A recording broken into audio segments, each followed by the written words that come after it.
On today's Locked On Jayhawks, Kansas gets a little bit lucky and finds a way to beat Baylor. We recap the game on today's edition of the show. You are Locked On Jayhawks, your daily podcast on the Kansas Jayhawks, part of the Locked On Podcast Network, your team every day.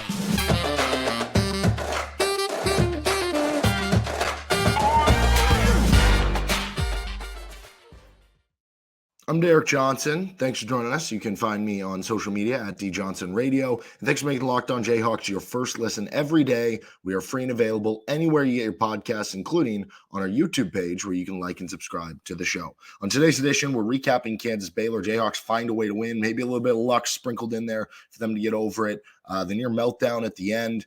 Injury woes and issues for KU. In the end, a win's a win. We'll get to the goats of the game, what's next for KU, and more. First, this episode of the show is brought to you by LinkedIn Jobs. These days, every new potential hire can feel like a high-stakes wager for your small business. That is why LinkedIn Jobs helps you find the right people for your team faster and for free. Post your job for free at linkedin.com/lockedoncollege. Terms and conditions apply.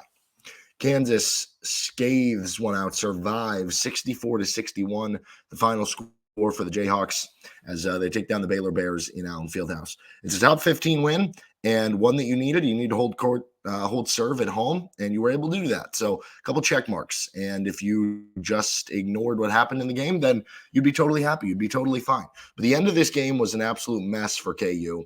And really, you can talk about the end of the game kind of stretching out a while. I mean, Kansas had double-digit lead, 9-point lead. I think it was 11, like 61-50 with, 6-7 minutes to go. And then you let them kind of get back into it by giving up a couple open threes. You have a turnover in there from Elmarko Jackson that leads to one of them. And things get a little closer. Then down the stretch, Yves Missi ends up becoming, JJ Redick at the free throw line after he'd been a bad free throw shooter. KU can't do anything right on the offensive end, turning the ball over, missing the front end of a one-on-one, mistaking things on the defensive end, giving up open threes. But fortunately for you, you miss them and you get a little bit of luck at the end there. Now, you could say it was bad luck because Kansas didn't have Jamari McDowell or Kevin McCullar coming into this game, and that, KU missed a bunch of layups in this game, and that could be bad luck. And KU missed a bunch of wide open threes too. So what does that change with Baylor having them at the end of the game, right? That's all fair conversation and stuff, but you did need a little good fortune your way, because if that game goes to overtime, Baylor hits one of those threes at the end, goes 64-64 in overtime, probably not a good thing for KU. Not just because momentum would be on their side.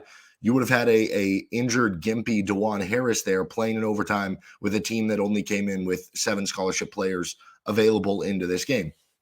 And you ended up deciding to play a partially injured Dajuan Harris over Elmarko Jackson. That's how much more trust you had in that guy over the other. So overtime would not have been great for KU. As it is, it's already not great that KU has a quick turnaround with a road game on Big Monday at Texas Tech. But KU went 1 for their last 10 from the floor. The only make was that Dajuan Harris floater that kind of rolled in, crawled in over the rim. And certainly that was a big one for Dajuan and the offense. Pretty ugly game, though, overall for the offense. I mean, you didn't have Kevin McCullar, who leader in the Big 12 in points per game. So obviously your offense is going to take a hit there. But KU was just 5 of 21 on threes. They bricked some good looks. They had some good open ones. Johnny Furphy, 0 of 6 from 3. I liked his aggressiveness. You need him to keep shooting them because this isn't a team that has, threes grown on trees. Somebody's got to take them. And so you like the aggressiveness. We've seen them go in for him. You got to like the process more than the results, but the results were not great today. And KU was a team 5 of 21. They were only 7 of 16 on layups, which means that Kansas is now 21 of 44 on layups under 50% over the last 2 games. There's a lot of points you've left on the table there.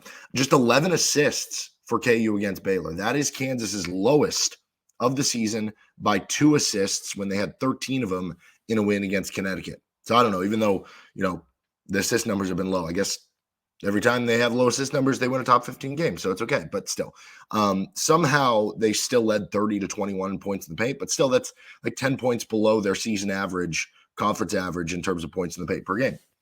And overall, you look on KenPom, that was KU's 4th least efficient offensive game of the season.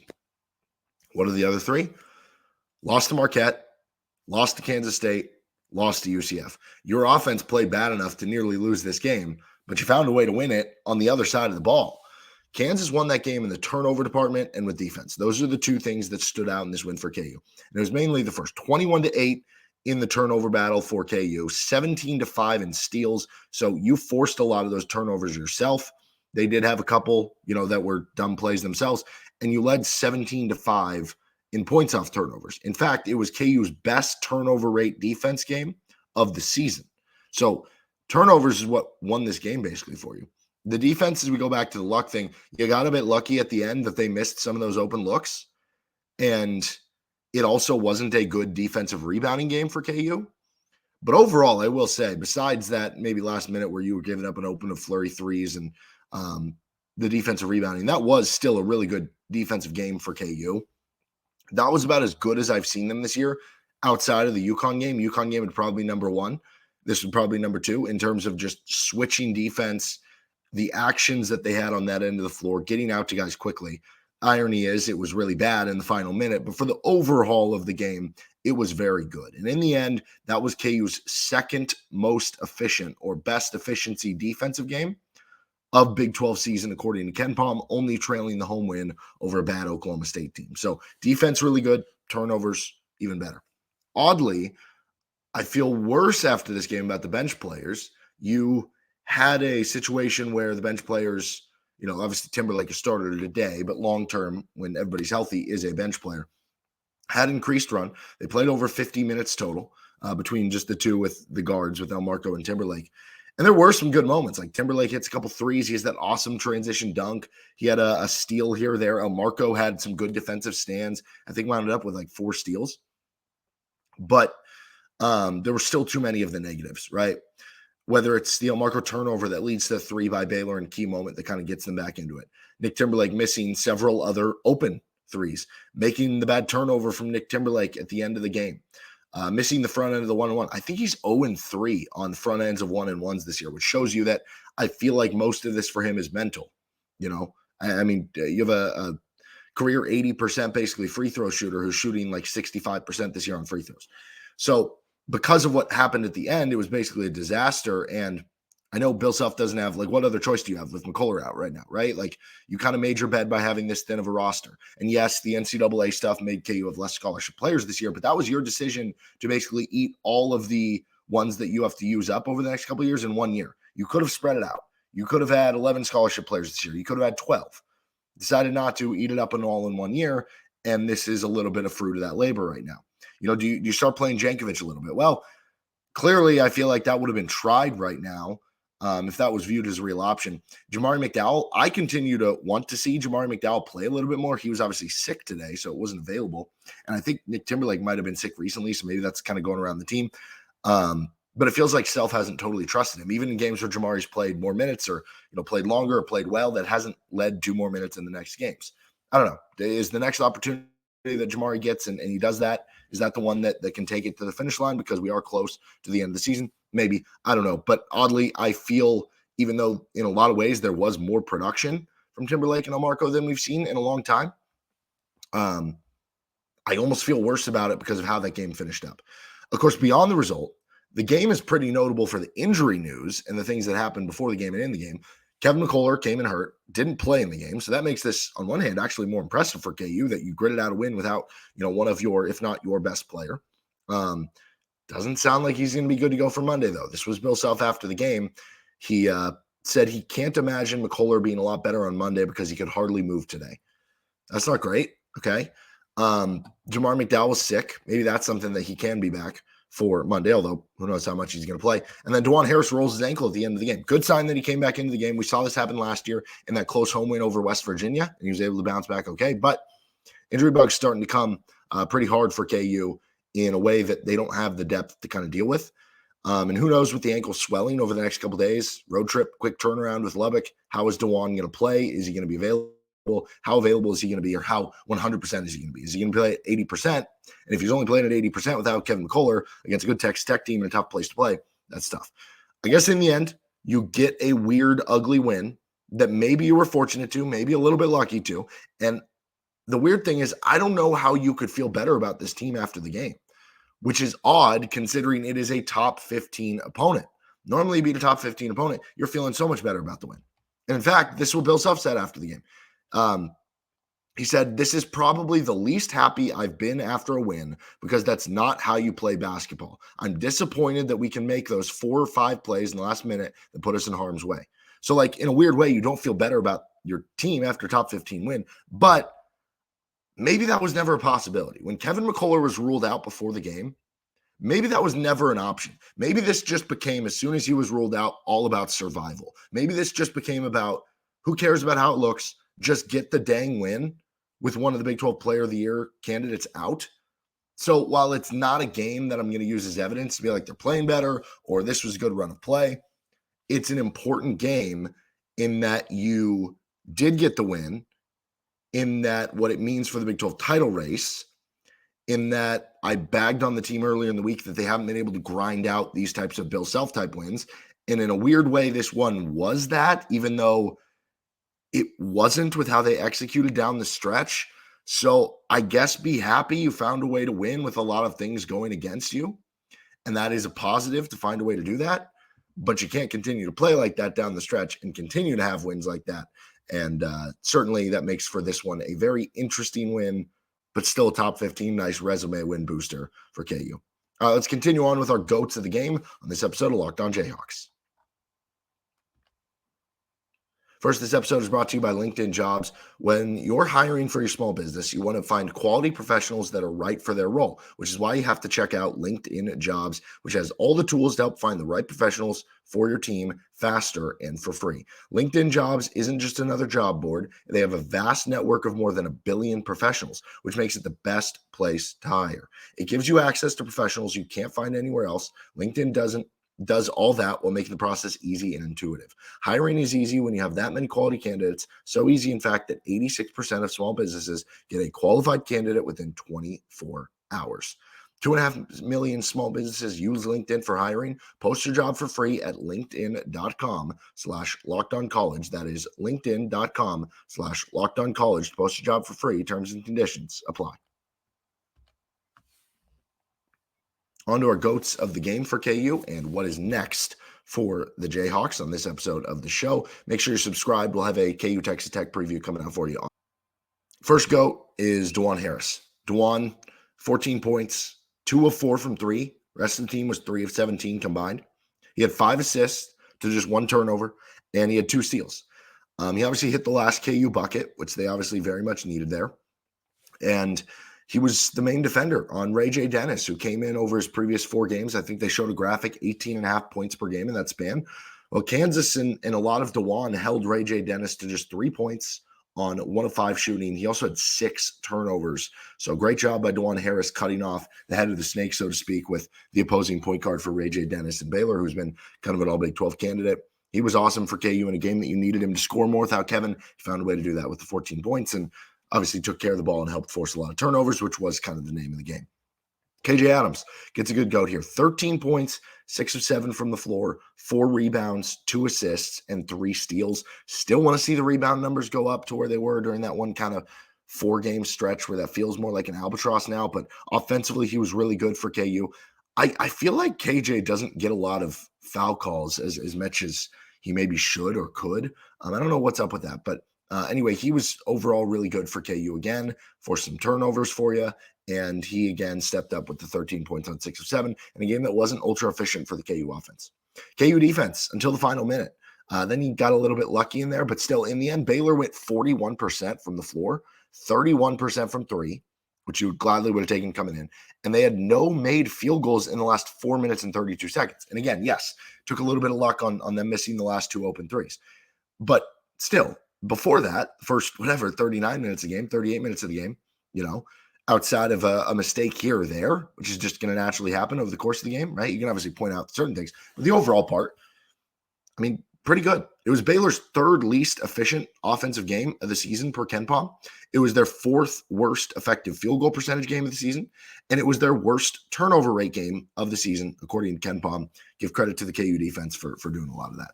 Hunter Dickinson's first half gets a good GOAT here. In the first half, he had 13 points on 6 of 11 shooting. He had 4 rebounds, 1 assist, 1 block, 1 steal, played 14 minutes of action. So he's really efficient out there and had a really good first half. Unfortunately, as we get to our bad goats here, Hunter Dickinson in the second half pops up because this is Hunter Dickinson's second half line.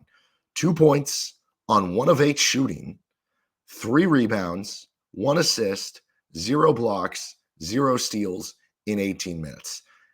That is part of KU struggling so much in the second half offensively, is that they couldn't get Hunter Dickinson going. And he was missing some easy ones, which will bring us, I think, to another one. KU Bunnies. KU Bunnies is a bad goat here. DeJuan missed like 2 layups and that little floater that was like within 3-4 feet.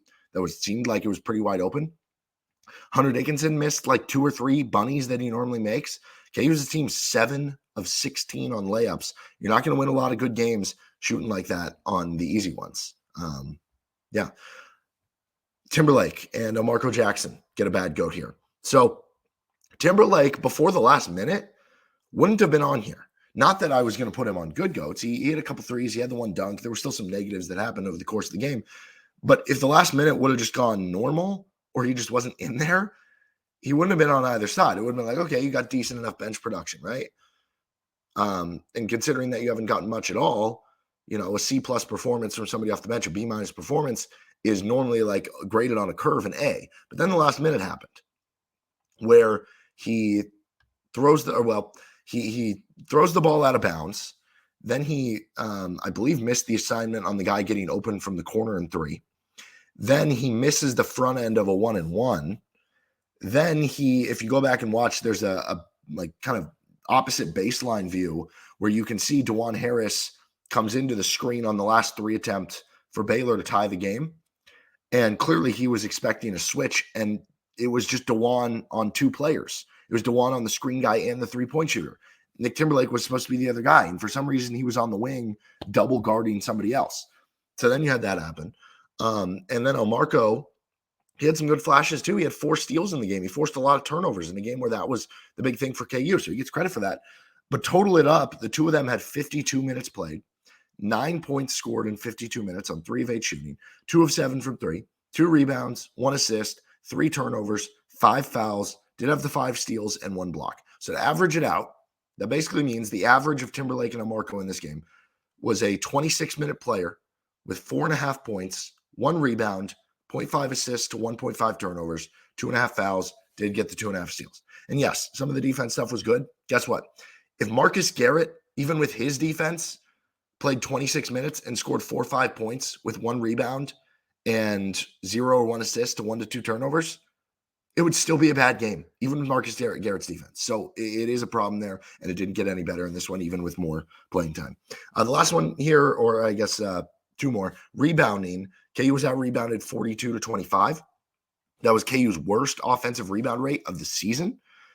And it definitely hurt not having Kevin McCullar, not just because he's one of your better rebounders. I mean, if you're ranking rebounders on KU, 1's probably Hunter Dickinson, 2 is Kevin or Furphy game to game, 3rd would be the other one, and 4th would probably be KJ. Well, with Kevin out, you lose that ability. And honestly, you could argue, in terms of offensive rebounding, it's Kevin or Furphy. Maybe even KJ. He's better on the offensive glass than defense glass typically. But it was KU's worst offensive rebounding rate of the season. And it's not just not having Kevin a good rebounder. It's that, okay, now all of a sudden, instead of Furphy being boxed out by a 2, it's Furphy being boxed out by 3, and everything shifts up a little bit, right? It was also a bottom 5 defensive rebounding rate game of the season for KU. So bottom 5 defensive rebounding rate, worst offensive rebounding rate, bad rebounding game overall. Baylor came in a good rebounding team, especially on the offensive side. Defensively, they were more of a middle of the pack team, and that led to Baylor almost winning the game. 15-4 second chance points for Baylor. The last bad goat here is injuries and illnesses. You see the injuries happening to Kevin McCullar leading into the game. Seems like that's something that's going to be a little bit more long-term for Kevin, because it sounds like he might miss Monday's game. Honestly, though, given the state of where this season is for KU, I continue to believe they're better suited for the tournament than winning a Big 12 title this year. And I know you're not going to completely give that up. I'm not saying to do that or not, or to change your goals. Like, keep that should still be the goal. You still fight for that. But if you're giving me the option of having a healthy Kevin McCullar for the NCAA tournament and it costing you an extra game in Big 12 play that makes you end up finishing 2nd or 3rd in the Big 12, and because of Kevin being healthier in the NCAA tournament, you can make a run into a 2nd weekend, 3rd weekend, I might take that, honestly. So it is what it is. But you hope that he can get healthy and okay. Jamari McDowell being sick, Dajuan Harris getting hurt in this game. That's obviously a big storyline coming from this game. I'm dealing with some sort of illness. Voice is going away, all sorts of stuff. Not fun right now. All right, let's continue on what's next for KU men's basketball on this edition of Locked On Jayhawks. First, we're brought to you by FanDuel Sportsbook. Get buckets with your first bet on FanDuel, America's #1 sportsbook. Because right now, new customers get $150 in bonus bets with any winning $5 bet. That's $150 if your bet wins. Bet on all your favorite NBA players and teams with the Super Bowl finishing up later tomorrow. You can get quick bets, live same-game parlays, exclusive props, and more. You can get in on KU action. You can get in on some more of the Super Bowl action coming in Super Bowl Sunday. Build your own same-game parlay or start moving on into the college basketball NBA season when the Super Bowl and NFL and football season comes to a close. Just visit FanDuel.com/lockedon. Shoot your shot. FanDuel, official sportsbook partner of the NBA. Finishing up Locked On Jayhawks, what's next for KU? Well, 2 road game week, which this is a little bit scary with how much KU has struggled on the road in Big 12 play. 1-4 on the road in Big 12 play. At Texas Tech and then at Oklahoma. And what makes the Texas Tech one even more difficult, not just Texas Tech's got a really good offense and a really good place to play, is that you could be without Kevin McCullar again. Maybe you're still without Jamari McDowell. Maybe it's not 100% Dajuan Harris. We will wait and see. That becomes very problematic. If Kansas can win, I almost go as far to say, if Kansas can win at Texas Tech shorthanded like that, I would almost go as far to say it would be KU. I don't know. The Houston win is so big. KU's second best win behind the Houston one of Big 12 play. Second best or second most important in terms of what it would show for the team, the rest of the depth, the rest of the bench, winning on the road, right? You could make the argument it would be most important if they could do it. But I would still say the Houston win, pretty important when you're beating one of the best teams in the country, especially the way that they did. Then at Oklahoma. Honestly, at this point, if you guaranteed me 1-1 next week, do you take it? I don't know, man. If you told me they were going to be healthy both games, I think I'd roll the dice, try to get the 2 wins. But given what we know right now on the injuries, I think I would take the 1-1. All right, that'll do it for this episode of Locked On Jayhawks. You can find our show anywhere you get your podcasts, including on our YouTube page. Thanks for joining us, and we'll see you next time for a KU Texas Tech preview with Locked On Jayhawks.